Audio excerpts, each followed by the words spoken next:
बिहार में अक्टूबर नवंबर में विधानसभा चुनाव होने वाले हैं। चुनाव को लेकर सभी दल अपनी अपनी तैयारी में जुट गए हैं। चुनाव को लेकर जेडीयू, बीजेपी हो या राजद हो या कांग्रेस, सब अपनी अपनी तैयारी मजबूती से कर रही है। लेकिन इसी बीच जो है प्रशांत किशोर ने बड़ी भविष्यवाणी कर दी है।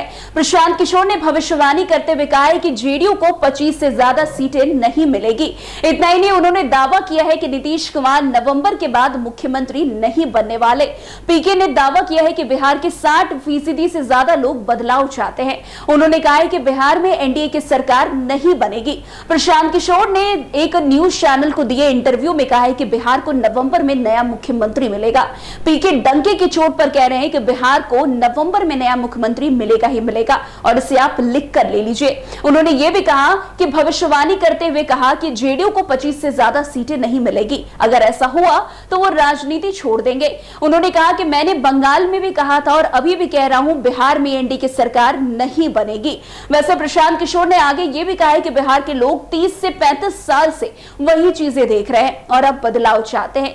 पीके के अनुसार लोकसभा चुनाव में एनडीए को 30 से ज्यादा सीटें इसलिए मिली क्योंकि लालू प्रसाद यादव एक बड़ा फैक्टर थे। उन्होंने दावा किया कि बिहार के लोग बीजेपी और जेडीयू को इसलिए वोट देते हैं ताकि लालू प्रसाद यादव फिर से सत्ता में न आए।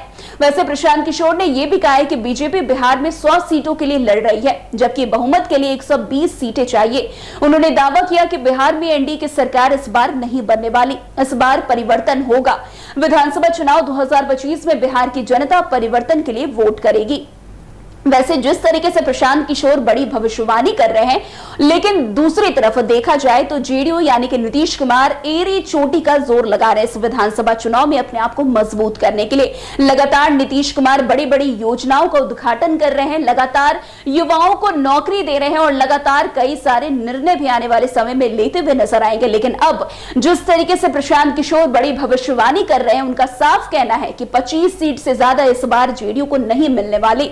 वो कहीं ना कहीं बहुत बड़ा फैक्टर माना जा रहा है। अब जिस तरीके से नीतीश कुमार लगातार काम कर रहे हैं, उसके बावजूद भी प्रशांत किशोर इस तरीके की बातें कर रहे हैं, तो लगता है आने वाले समय में नीतीश कुमार को और भी मेहनत करने की जरूरत पड़ेगी। तो आज की इस खबर में बस इतना ही। अन्य खबरों में हमारे साथ ऐसे आगे बने रहे और देखते रहिए। तब तक के लिए NBC 24। धन्यवाद।